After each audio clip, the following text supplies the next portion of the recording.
Quand j'ai mes dépressions, je suis vraiment un légume, quoi.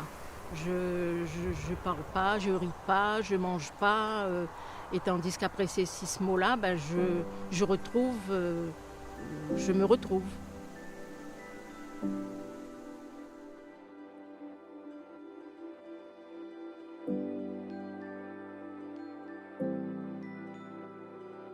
Alors le CT en fait c'est un soin qui peut être une alternative ou un complément aux médicaments dans la dépression sévère, dans la mélancolie ou dans la schizophrénie.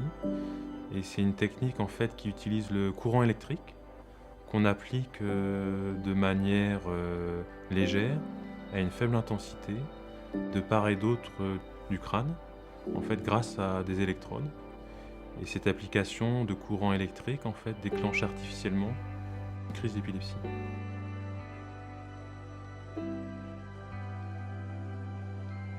Le premier pas, c'est la rencontre avec le patient et aussi la rencontre avec la famille, puisque c'est à ce moment-là qu'on va discuter des indications, des contre-indications éventuelles et de la qualité du traitement proposé. Vont s'en suivre des bilans nécessaires essentiellement à l'activité anesthésique qui est obligatoire en fonction des ECT.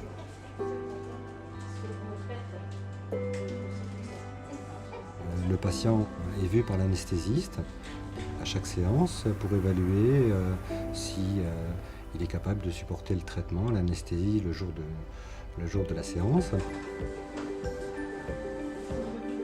Le patient est préparé au niveau du bloc de sismothérapie, mis sous surveillance cardiovasculaire, tension. L'anesthésiste endort le patient avec des produits de délai d'action rapide et d'efficacité courte. Une anesthésie en ECT dure maximum 5 à 6 minutes, pas plus. Avec l'anesthésie, il y a une myorelaxation pour éviter la transmission de la crise d'épilepsie au système musculaire.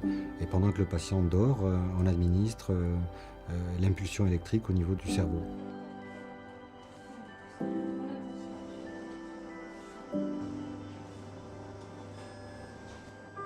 La crise épileptique dure entre 15 et 45, voire 1 minute.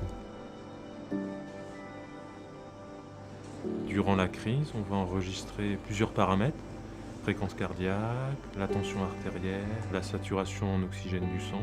Et on va enregistrer sur un écran l'activité électrique et électroencéphalographique du patient. Petit à petit, il retrouve ses esprits. Il est surveillé dans la salle de réveil et après peut regagner sa chambre ou une pièce de repos et ensuite son domicile si c'est un traitement en ambulatoire. Et l'intérêt de la sismothérapie, c'est que le délai d'action est souvent plus rapide que les médicaments.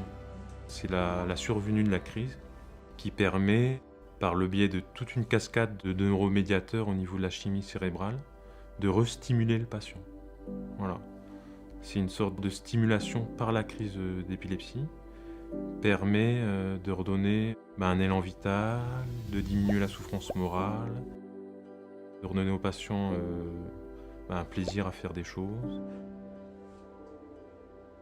On a vu des patients, notamment la plus vieille patiente qu'on ait eue avait 97 ans et ne mangeait plus, ne buvait plus. C'était vraiment une histoire d'urgence.